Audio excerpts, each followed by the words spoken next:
तो students, how are you. Chapter 3 में आप 3 मेथड सीख चुके हो। पहला मेथड था ग्राफिकल, देन सब्स्टिट्यूशन और उसके बाद एलिमिनेशन। अब हम सीखेंगे क्रॉस मल्टीप्लिकेशन। ठीक है, काफ़ी इंटरेस्टिंग मेथड है और इससे भी सारे क्वेश्चंस इजीली सोल्व होंगे। सो चैप्टर 3 के एंड में आप फील करोगे कि सारे मेथड जो हमने सीखे थे ना, वो सारे के सारे ईजी थे, बट थोड़ा थोड़ा डिफरेंस था सब में। कुछ चीज़ों के लिए हमें बहुत केयरफुल रहना है, हर मेथड में हमें कहाँ पे केयरफुल रहना है, क्या टेक्निक्स यूज करनी है, उन चीज़ों का आपको ध्यान रखना है। ओके, तो देखो क्रॉस मल्टीप्लिकेशन का जनरल कंसेप्ट क्या है वो हम डिस्कस करते हैं, उसके बाद में हम एक्सरसाइज 3.5 के क्वेश्चन सॉल्व करेंगे। देखो क्या होता है स्टूडेंट्स, हमारे पास में दो लीनियर इक्वेशंस होती हैं जो जनरल फॉर्म में होती है, a1x plus b1y plus c1 equal 0 and a2x plus b2y plus c2 equal 0। ये दो इक्वेशंस हमारे पास होती हैं, ठीक है, लीनियर इक्वेशंस इन टू वेरिएबल्स। अब देखो इस पेयर में क्या होता है, हम क्रॉस मल्टीप्लाई क्यों कहते हैं इस मेथड को। सबसे पहली बात तो अभी आपके समझ में आएगा कि क्रॉस मल्टीप्लाई क्यों कहते हैं। यहां से हम एक डायग्राम बनाते हैं छोटा सा। पहले हम क्या करेंगे, अगर इक्वेशंस गिवन होगी तो हम सीधा ही डायग्राम बनाएंगे, अगर वर्ड प्रॉब्लम्स होगी तो कंडीशंस के अकॉर्डिंग लीनियर इक्वेशंस बनाएंगे, उसके बाद में डायग्राम ड्रॉ करेंगे। सो सबसे पहले आपको ये लिखना है x y 1। फिर देखो स्टूडेंट्स, यहां पर जो कोफिशिएंट्स हैं वो हमें मेंशन करने हैं। किस तरह से करने हैं, इसकी सीधी सी एक टेक्निक है, या आप कह सकते हो एक ट्रिक है, इसको ट्रिक की तरह याद करो। देखो कोफिशिएंट्स क्या होते हैं, a1 b1 c1 and a2 b2 c2। तो यहां से सबसे पहले हम स्टार्ट करेंगे b1 b2। सो स्टार्ट और एंड में आपको ये लिख देना है, ठीक है, इस तरह से। उसके बाद में हम लिखेंगे c1 c2 and a1 a2, ये हम मेंशन करें। इसका एक्स और वाई से कोई लेना देना नहीं है, थोड़ा सा नीचे हम इसको मेंशन कर देंगे यहाँ पर इस तरह से a1 और ये आ जाएगा b1। अब देखो करना क्या है, क्रॉस मल्टीप्लाई की जब बात आती है तो हम इस तरह से करते हैं। पहले हम इन दोनों को मल्टीप्लाई करेंगे यानी b1 इंटू c2, और फिर b2 c1 को मल्टीप्लाई करके माइनस करेंगे, ठीक है। इसी तरह से इधर ये मल्टीप्लाई करेंगे। तो आप देख रहे हो कि जो एरो डायग्राम्स हमने यहाँ पे ड्रॉ की हैं उसकी वजह से इसको क्रॉस मल्टीप्लाई कहते हैं। इस तरह से ये मल्टीप्लाई करना है और इस तरह से मल्टीप्लाई करके डिफरेंस निकालना है इनका। बट अभी स्टूडेंट्स आपको डिफरेंस फाइंड नहीं करना, एक स्टेप और है, यहाँ पर हम इक्वेशंस बनाएंगे, ठीक है। तो ये क्रॉस मल्टीप्लाई करके हम इक्वेशंस कैसे बनाएंगे, फिर से देखो x लिखना आपको, इसके नीचे हम एक वैल्यू लिखेंगे, इक्वल्स y एक वैल्यू लिखेंगे और इक्वल्स टू 1 एक वैल्यू लिखेंगे इसके नीचे, ठीक है। वैल्यू क्या लिखेंगे, आप x के नीचे देख रहे हो हमने क्रॉस मल्टीप्लाई किया है, x के नीचे हमने किया b1 c2 minus b2 c1। तो ये आपको याद रखना है, इसका ऑर्डर गलत नहीं होना चाहिए, यानी b2 c1 पहले नहीं आएगा, हमेशा b1 c2 आएगा। इसी तरह से y के नीचे आप देख रहे हो हमने c1 a2 किया पहले और उसके बाद c2 a1। ठीक इसी तरह 1 के नीचे a1 b2 minus a2 b1, ठीक है ना। अब देखो उस मेथड से क्रॉस मल्टीप्लाई करके हमने ये 3 इक्वेशंस बनाई, तो इसीलिए इस मेथड को हम कहते हैं क्रॉस मल्टीप्लिकेशन मेथड, करेक्ट। अब यहां से वैल्यूज कैसे निकलेगी, सो सबसे इंपॉर्टेंट बात यहां पे कंडीशन होती है स्टूडेंट्स, ये जो 1 के नीचे जो वैल्यू होती है 0 नहीं होगी, यानी कि इस मेथड में हम कभी भी ये नहीं कहेंगे a1 b2 minus a2 b1 is equal to 0, ये कभी नहीं होगा, यानी ये नॉट इक्वल टू 0 बनेगा, क्योंकि इक्वल टू 0 नहीं हो सकता ना, बिकॉज 1/0 अनडिफाइंड हो जाता है, वो कंडीशंस हम कंसीडर कर ही नहीं सकते। सो यहाँ पे ये कंडीशन होनी जरूरी है। अब 1 बाई 1 हम क्या करेंगे, जब हमें x की वैल्यू फाइंड करनी होगी ना, तो हम x upon b1 c2 minus b2 c1 और इसको किसके इक्वल करेंगे, ये जो भी वैल्यूज लास्ट में है यानी लास्ट वाला रेशियो हम यूज करेंगे a1 b2 minus a2 b1, ठीक है। बिकॉज ये वाला देखो, ये सर्कल में जो भी वैल्यू है ये कांस्टेंट वैल्यू आएगी, जबकि बाकी जो दोनों वैल्यूज हैं उनमें हमारे पास एक वेरिएबल है, इसलिए 1 बाई 1 इन रेशियोज को हम लास्ट वाले फाइनल रेशियो के इक्वल पुट करेंगे तो हमारे पास x और y की वैल्यूज आ जाएंगी। अब इस जगह से आप x की वैल्यू इजीली फाइंड कर सकते हो, ठीक है। x के अलावा सारी चीजें क्या है, रियल नंबर्स हैं।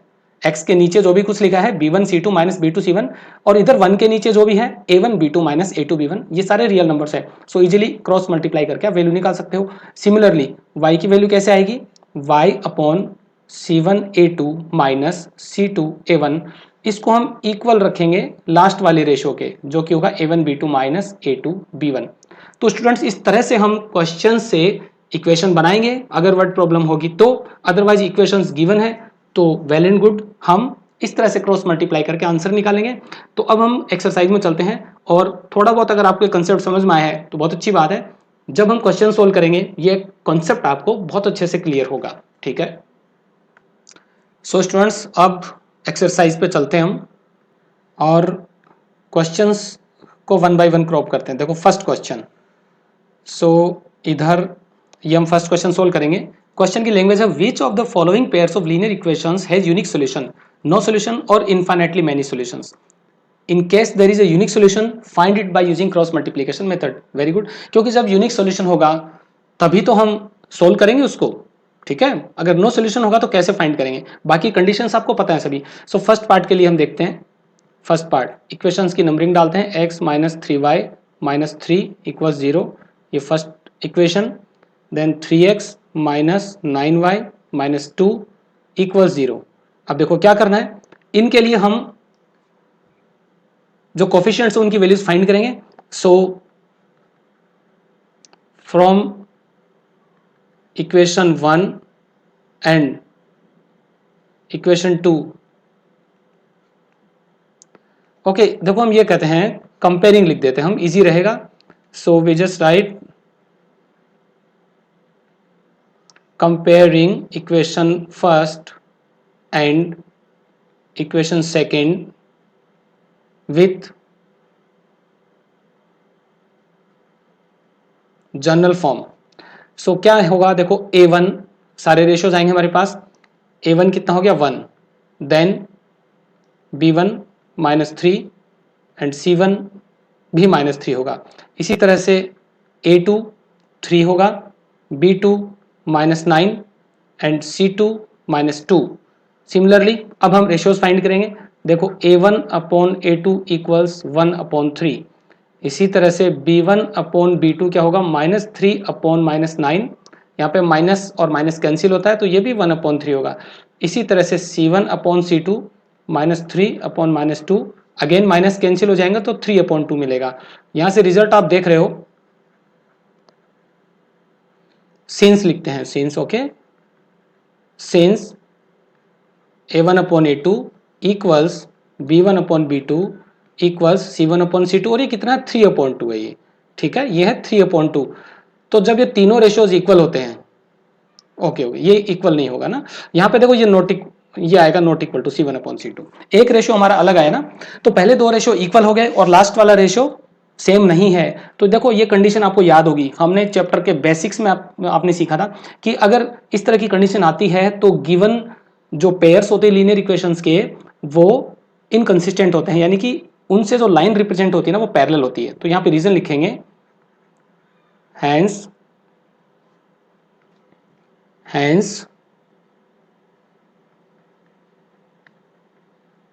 the lines represented by given pair are parallel to each other.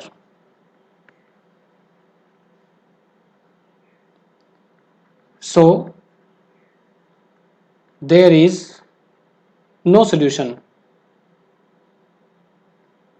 Okay students, तो आई थिंक आपको समझ आ गया होगा, ठीक है ना। अब यहाँ पर क्रॉस मल्टीप्लाई की हमें जरूरत पड़ी नहीं, क्योंकि जब कोई सोल्यूशन ही नहीं है तो फिर वो मेथड यूज कैसे कर सकते हैं, सोल्यूशन तो मिलेगा ही नहीं ना कोई, ठीक है। तो अब सेकंड पार्ट देखते हैं क्या है। ओके स्टूडेंट्स, देखो ये रहा second part, 2x plus y is equal to 5। ये सेकंड वाला हम सोल्व करेंगे, 2x प्लस वाई इक्वल्स 5। सो यहां सेकंड लेते हैं हम, 2x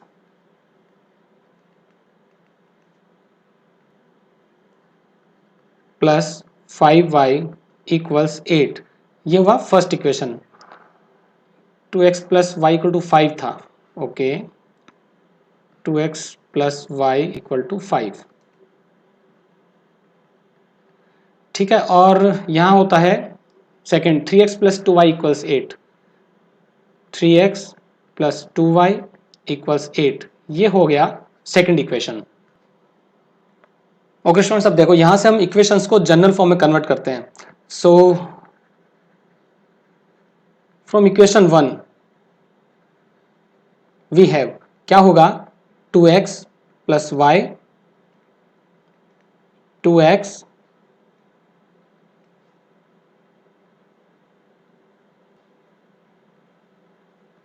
plus y minus 5 equal 0। ठीक है, इसको आप थर्ड मान लो, या आप शुरू में ही जब स्टार्ट करेंगे हम सॉल्यूशन तो वहीं से आप कन्वर्ट कर लो इसको। ठीक है, वी हैव और from equation 2 we have, second equation को भी जनरल फॉर्म में कन्वर्ट करते हैं, ये हो गया इस तरह से -8 इक्वल 0। सो याद रखना आपको कि ये जनरल फॉर्म में होनी चाहिए। अब देखो इधर सबसे पहले हम कंडीशंस चेक करते हैं क्या यूनिक सॉल्यूशन होंगे। सो देखो लैंग्वेज तो हमें लिखनी ही पड़ेगी, ये जो स्टेटमेंट्स है काफी इंपॉर्टेंट पार्ट है। Comparing equation 3 and equation 4 with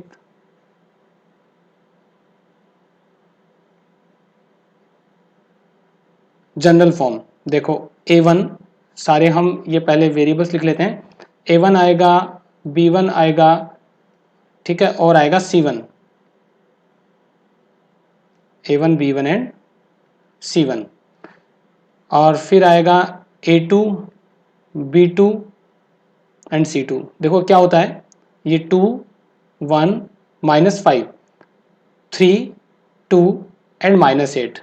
ठीक है, सो रेशियोज फाइंड करेंगे, a1 अपॉन a2 2 अपॉन 3 हुआ, b1 अपॉन b2 1 अपॉन 2 हुआ, और c1 अपॉन c2 -5 अपॉन -8 हुआ, नेगेटिव कैंसिल हो गया 5 अपॉन 8। आप देख रहे हो ना कि पहले दोनों रेशियोज इक्वल नहीं है, तो हम लिखेंगे since a1 upon a2 not equal to, ठीक है, नॉट इक्वल टू। सो ये कंडीशन आने के बाद में स्टूडेंट्स आपको पता ही है कि यहाँ पर एक यूनिक सॉल्यूशन होगा और लाइंस इंटरसेक्ट करेंगी। सो हम कहेंगे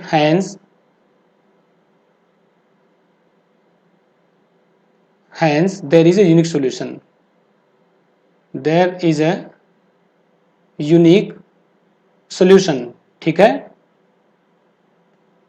अब देखो यूनिक सॉल्यूशन फाइंड करने के लिए अब हम क्रॉस मल्टीप्लाई यूज करेंगे। सो पहली बार हम ये मेथड यूज कर रहे हैं बिकॉज फर्स्ट पार्ट में तो कोई सॉल्यूशन ही नहीं था, लाइंस पैरेलल थी।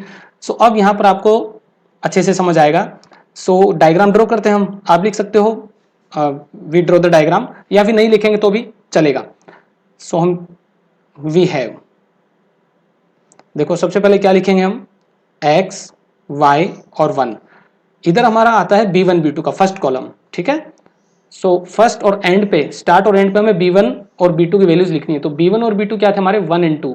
सो यहाँ पर आपको लिखना है 1 2, यही वैल्यूज इधर लिख देनी है आपको 1 एंड 2। फिर नेक्स्ट आएगा c1 एंड c2, तो ये -5 और -8 था, -5 -8, और फिर आएगा a1 a2। ठीक है, ये था 2 एंड 3, सो 2 और 3। अब क्रॉस मल्टीप्लाई के लिए हमें डायग्राम प्रॉपर बनाना है। पहले देखो 1 को -8 से मल्टीप्लाई करना पड़ेगा, जब भी हम ये क्रॉस मल्टीप्लाई करेंगे तो इसको इससे करना पड़ेगा, देन इसको इससे, इसी तरह से -5 को 3 से करेंगे। ठीक है, और ठीक है, इस तरह से आप इनको मल्टीप्लाई करो। ओके स्टूडेंट्स, अब देखो इक्वेशंस बनाएंगे तो आपको x और इस तरह से लिख देना है इक्वल टू y, और इनके नीचे हम कुछ वैल्यूज मेंशन करेंगे, वो वैल्यूज क्रॉस मल्टीप्लाई से आएगी। ठीक है, इसीलिए ये क्रॉस मल्टीप्लाई होता है।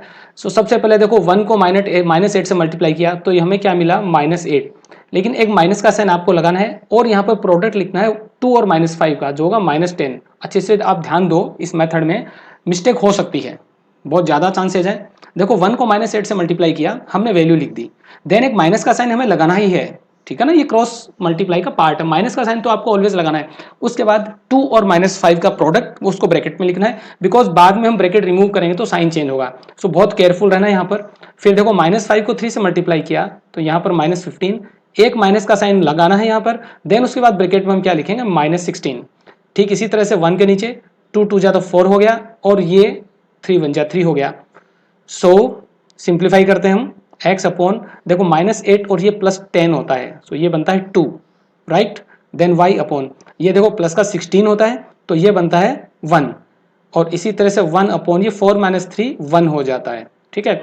अब यहाँ पर देखो क्या करना है, यहाँ पर इस रेशियो को हम इस रेशियो के इक्वल पुट करेंगे पहले, तो x की वैल्यू आएगी, और फिर y वाले रेशियो को, मतलब जिस रेशियो में y आ रहा है उसको लास्ट वाले रेशियो के इक्वल पुट कर देंगे हम, तो y की वैल्यू आ जाएगी। सो 1/, हम लेते हैं x/2 इज इक्वल टू 1/1।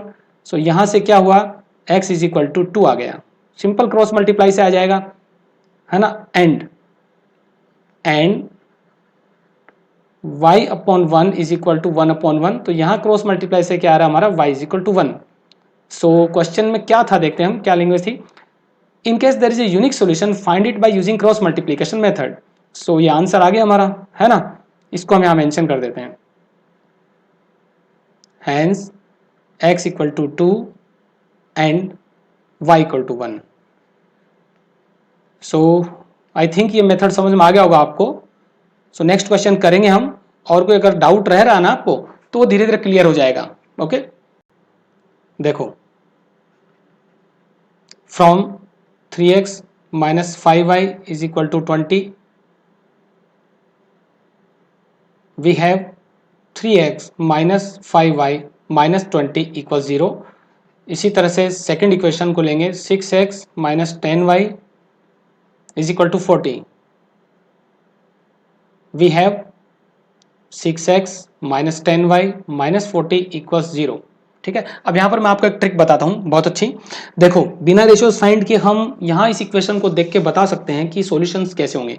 अगर हम फर्स्ट इक्वेशन को 2 से मल्टीप्लाई करें, ठीक है ना, देखो ये रही फर्स्ट इक्वेशन, ये सेकंड। फर्स्ट इक्वेशन को आप 2 से मल्टीप्लाई करके देखो क्या हो रहा है, ऑब्वियसली आपके पास सेकंड इक्वेशन आ रही है, तो मतलब दोनों इक्वेशन सेम है। मैंने आपको बताया था, आपको याद होगा कि किसी लीनियर इक्वेशन को किसी रियल नंबर से यानी किसी कांस्टेंट से मल्टीप्लाई करें तो वो इक्वेशन चेंज नहीं होती है, एक्चुअली वो मल्टीपल हो जाती है। इसका मतलब उन दोनों से जो लाइन्स हम रिप्रेजेंट करेंगे ना वो कोइंसिडेंट होंगी, मतलब इनफाइनाइटली मेनी सॉल्यूशंस होंगे। सो इधर भी यही होगा। चलो हम फाइंड करते हैं, comparing equation 1 and equation 2 with general form. देखो क्या होगा, a1 आ गया 3, ठीक है, b1 माइनस 5, c1 माइनस 20। ठीक इसी तरह से a2 6, b2 minus 10 and c2 minus 40। चलो हम रेशियोज फाइंड करते हैं, a1/a2 हुआ 3/6, तो ये 1/2। इसी तरह से b1/b2 माइनस 5/-10, माइनस कैंसिल हो जाएगा और ये 1/2। ठीक इसी तरह से c1/c2 माइनस 20/-40, माइनस कैंसिल होगा और ये 1/2।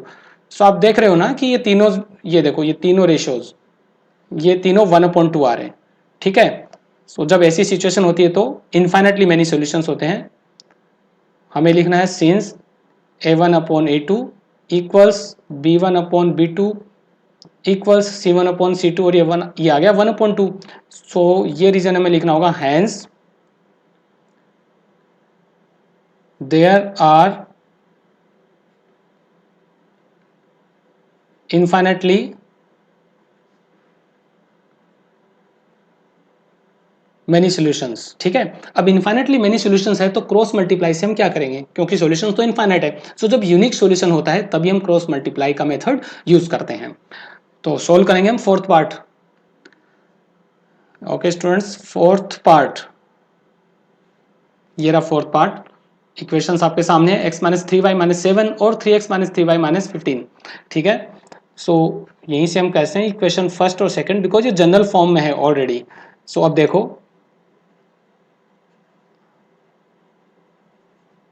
Comparing with general form we have, देखो कोफिशिएंट्स क्या होंगे, a1 आएगा, फिर a2 आएगा, b1 भी होगा, सारे हमें मेंशन करने होंगे। ठीक है, ये इस तरह से। सो ये देखो कितना मैं डायरेक्ट लिख देता हूँ, 1 माइनस 3 माइनस 7, 3 माइनस 3 माइनस 15। चलो हम रेशियो फाइंड करते हैं, a1/a2 equals 1/3, b1/b2 minus 3/-3 that is 1।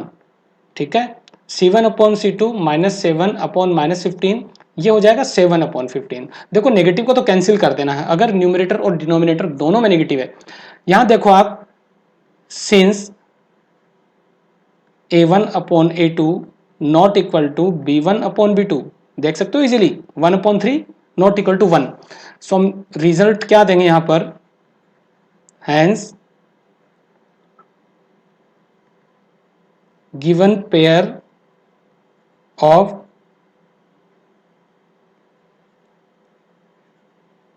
Linear equations has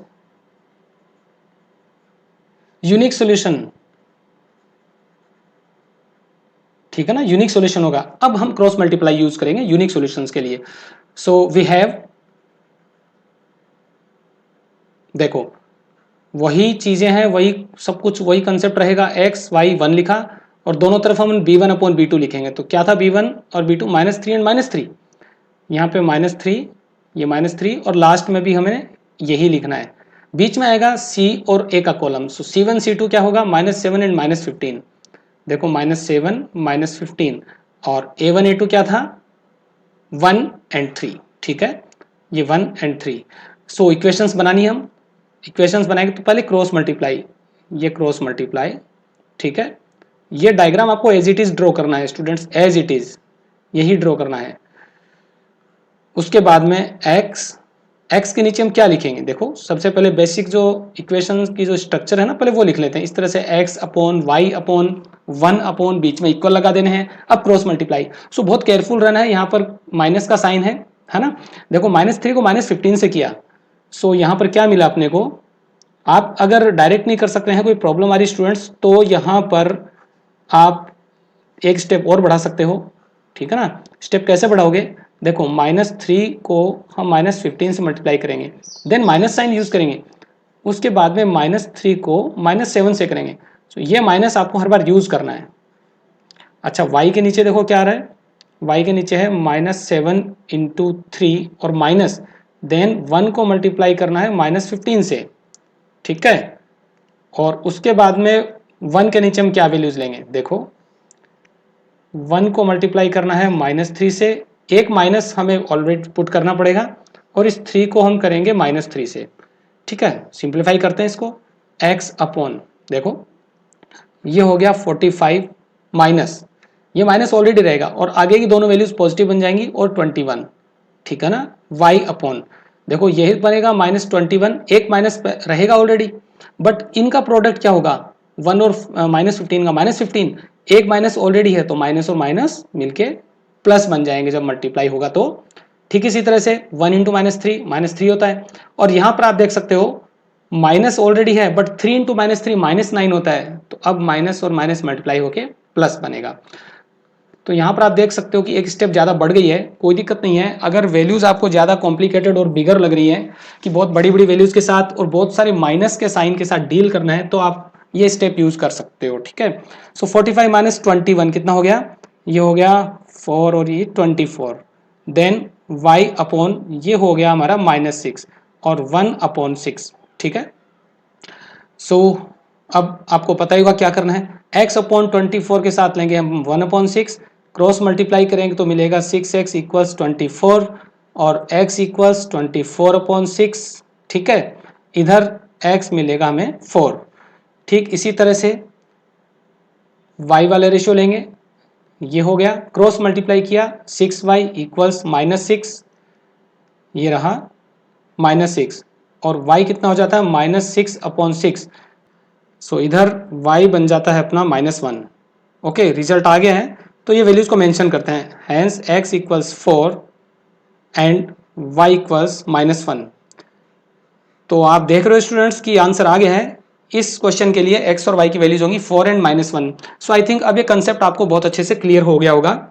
ठीक है ना, सो माइनस का साइन जहां भी आए आपको ध्यान रखना है कि नेगेटिव नंबर को नेगेटिव नंबर से मल्टीप्लाई कर तो पॉजिटिव होता है, बट ऑलरेडी एक नेगेटिव साइन है तो फिर वो वापस से नेगेटिव बन जाता है। इस तरह के बेसिक्स क्या होते हैं, आपने क्लास 8 और 9 में अच्छे से किए हैं, तो यही बेसिक्स आपके यहाँ पे काम आएंगे। ओके, नेक्स्ट क्वेश्चन सोल्व करेंगे अब हम।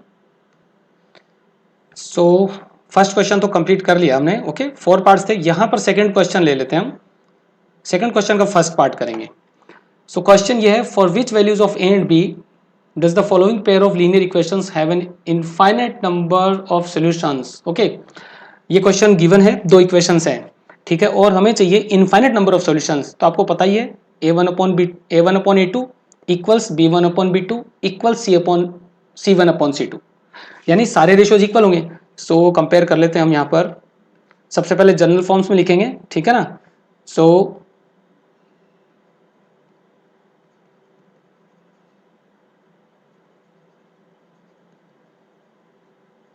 writing the given equations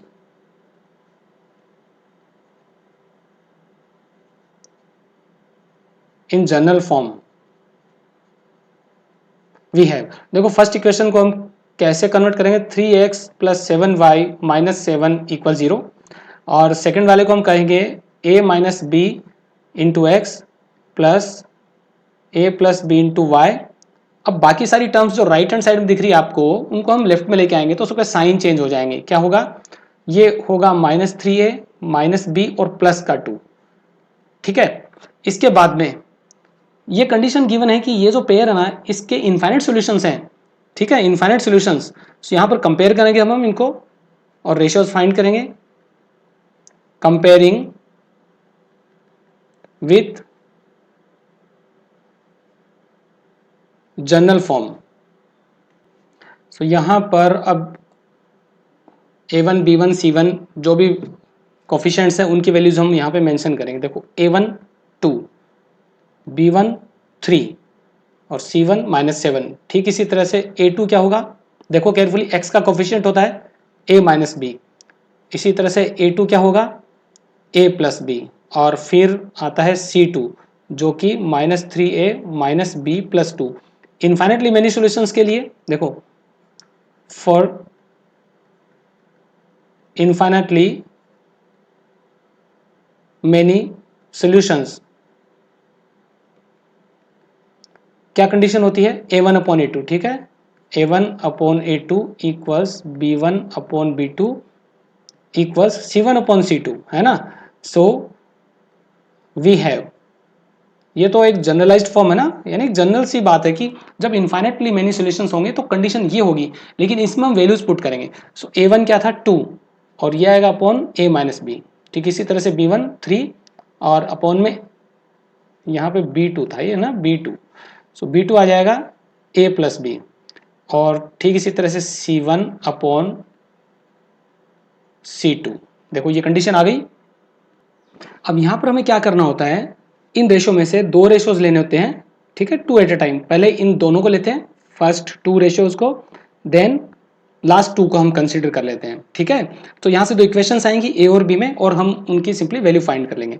सो हम जस्ट लिखेंगे 2/a - b equals 3/a + b। इधर से देखो क्रॉस मल्टीप्लाई करके क्या आता है, 2a + 2b equals 3a - 3b। थोड़ा सा हम ट्रांसपोज करते हैं, टर्म्स को इधर उधर करके सिंप्लीफाई करते हैं। देखो क्या मिलता है, -a = -5b, और इधर से हमें मिला a = 5b, ठीक है। देन माइनस, अच्छा बाकी लास्ट के दो रेशियोज हम लेंगे। सो ये होगा 3/a + b इक्वल्स -7/। सो कहीं पर माइनस है और कहीं पर प्लस है, थोड़ा सा केयरफुल रहना हमें। यहाँ से क्रॉस मल्टीप्लाई करेंगे, सो यहाँ पे क्या निकलेगा हमारे पास, देखो जब हम 3 से मल्टीप्लाई करेंगे नीचे वाली वैल्यूज को इधर, तो ये बनेगा -9a - 3b + 6, ठीक है, और -7a - 7b इक्वल्स में होगा, ठीक है। और आई थिंक मुझे यहाँ डिटेलिंग करने की जरूरत नहीं है कि कैसे सोल्व किया जाए, ओके, आपको बेसिक पता होगा कि कैसे क्रॉस मल्टीप्लाई किया जाता है। टर्म्स को हम ट्रांसपोज कर देंगे, सो ये हो जाएगा -2a, ठीक है, और इक्वल्स ये b अगर उधर जाएगा तो -4b होगा, और 6b भी माइनस में हो जाएगा, ठीक है। चेक कर लेते हैं इसको, ये -2a इक्वल्स और -4b -6। सो इधर से हम -2 से इसको डिवाइड कर दें तो ये बनेगा a = -2 से हमने डिवाइड किया, सो ये बना 2b और +3, ठीक है।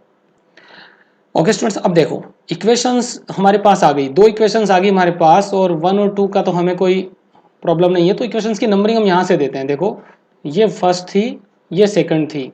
इस क्वेश्चन को सोल्व करने का आपको आइडिया मिल जाएगा, ठीक है, परफेक्टली। बाकी लैंग्वेजेस आप यूज़ करो बीच में जहाँ भी यूज़ हो सकती है। सो यहाँ से अब हम सब्सटीट्यूट करते हैं।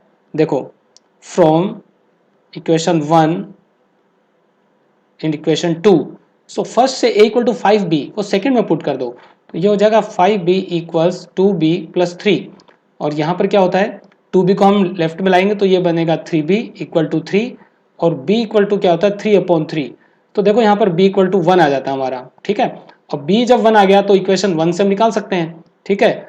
और लिखेंगे substitute b equal to 1 in equation first. a equal to 5 भी था, so a is equal to 5 into 1, यहाँ से a आता है 5। सो इस तरह से क्वेश्चन का आंसर आ गया है। क्या पूछा है, for which values of a and b, ठीक है। सो a और b की वैल्यूज आ गई, यही मैं पता करनी थी। हैंस फॉर इनफाइनेटली, थोड़ी सी हम लैंग्वेज लिख देते हैं, infinitely many solutions for given pair we have, अब रिजल्ट लिख दो आप, a is equal to 5, b equals 1, a equals 5 and b equals 1। सो ये वाला सोल्यूशन होगा इसका। नेक्स्ट पार्ट पे चलते हैं हम। सेकंड क्वेश्चन के दो पार्ट है यहाँ पर। Okay, next part. सो ये वाला पार्ट आप देख रहे हो, फॉर विच वैल्यू ऑफ के। अब हमें के की वैल्यू फाइंड करनी है। ओके, सो आप देखते हो कि क्वेश्चंस यहाँ पे बहुत वैरायटी के हैं, है ना। काफी इंटरेस्टिंग पैटर्न है क्वेश्चन का। So for which value of K will the following pair of linear equations have no solution. No solution की कंडीशन पता है आपको, लाइंस होंगी पैरेलल, ठीक है। सो वी हैव, देखो इक्वेशंस को जनरल फॉर्म में लिखो इस तरह से, यानी कि सारी टर्म्स लेफ्ट हैंड साइड में और जीरो होगा राइट हैंड साइड में। ये होगा फर्स्ट इक्वेशन। और सेकंड के लिए होगा 2k minus 1 into x plus k minus 1 into y minus 2k minus 1 equals 0, ठीक है। सो नो सॉल्यूशन, तो हम रेशियोज के अकॉर्डिंग चलेंगे, यानी a1/a2, b1/b2 और c1/c2। सो थोड़ी सी लैंग्वेज में यहाँ पर शॉर्ट कर देता हूं। फॉर इनफाइनेटली नहीं होगा, यहां पर कह रहा है for no solution, for no solution we have, बीच में थोड़ी सी लैंग्वेज लिखनी है वो आप जानते हो, मतलब हम इनको जनरल इक्वेशन से कंपेयर करके a1 b1 c1 और सभी की वैल्यूज फाइंड करेंगे। अब देखो इसके लिए क्या होता है, a1/a2 इक्वल्स b1/b2 और नॉट इक्वल टू c1/c2 जब लाइंस पैरेलल होती हैं। तो अब यहाँ पर इनकी वैल्यूज हम सब्स्टिट्यूट कर देंगे। ओके, इक्वेशन से हम देखते हैं इनकी वैल्यूज क्या होगी, बहुत केयरफुल रहना पड़ेगा। देखो a1/a2, सो ये हो जाएगा 3/2k माइनस 1, b1 क्या था 1 और b2 होगा k माइनस 1, इधर नॉट इक्वल टू रहेगा, c1 माइनस 1 है और ये होगा माइनस 2k माइनस 1। देखो अब फर्स्ट दो रेशियोज को हम कंसीडर करेंगे, यानी ये वाला और ये वाला, सर्कल में देख रहे हो ना आप, so इनको हम कंसीडर करेंगे। इसके लिए हम इनको लिखते हैं from 3/2k minus 1 equals 1/k minus 1 we have. अब करना क्या, क्रॉस मल्टीप्लाई। सो थोड़ी सी स्टेप्स में यहाँ पे मेंशन कर दे रहा हूँ। 3 इंटू के minus 1 equals 1 into 2k minus 1, simplify कर दो, 3k minus 3 equals 2k minus 1, क्योंकि 1 से मल्टीप्लाई किया एज इट इज रहेगा। k वाली टर्म को हम लेफ्ट हैंड साइड में ट्रांसपोज करेंगे और -3 को राइट में ट्रांसपोज कर देंगे, ये होता है k इक्वल्स 2। सो ये k इक्वल्स 2 हो गया स्टूडेंट्स, ये आंसर हो गया इसका k इक्वल टू 2। अब देखो लैंग्वेज के अकॉर्डिंग हमें आंसर लिखना है। For which value of k following pair has no solution, so हम लिखेंगे for k equals to 2 given pair has no solution. Okay students, अब देखो हमने दो क्वेश्चंस कंप्लीट कर लिए हैं। सो इस लेक्चर में इतना काफी है। इन क्वेश्चंस को आप फिर से सोल्व करो बिना देखे, ठीक है। और आप सॉल्यूशंस अगर कहीं देखते हो तो फिर जब आपसे आंसर नहीं आए, मतलब आप 2-3 बार ट्राई करो, देखो प्रैक्टिस बहुत इंपॉर्टेंट है। फाइनली अगर आंसर नहीं आ रहा है तब आप फिर से दोबारा देखो लेक्चर को, या आपके पास जो भी आंसर्स के सोर्स हैं वहां पे आप देख सकते हो। ओके स्टूडेंट्स, सो यहाँ पर क्रॉस मल्टीप्लिकेशन का मेथड आपने देखा। नेक्स्ट क्वेश्चन होगा वो वर्ड प्रॉब्लम से रिलेटेड है, वहां हम इक्वेशंस बनाएंगे, देन इसी मेथड से सॉल्व करके हम उनके आंसर्स फाइंड करेंगे। Okay students, have a good day.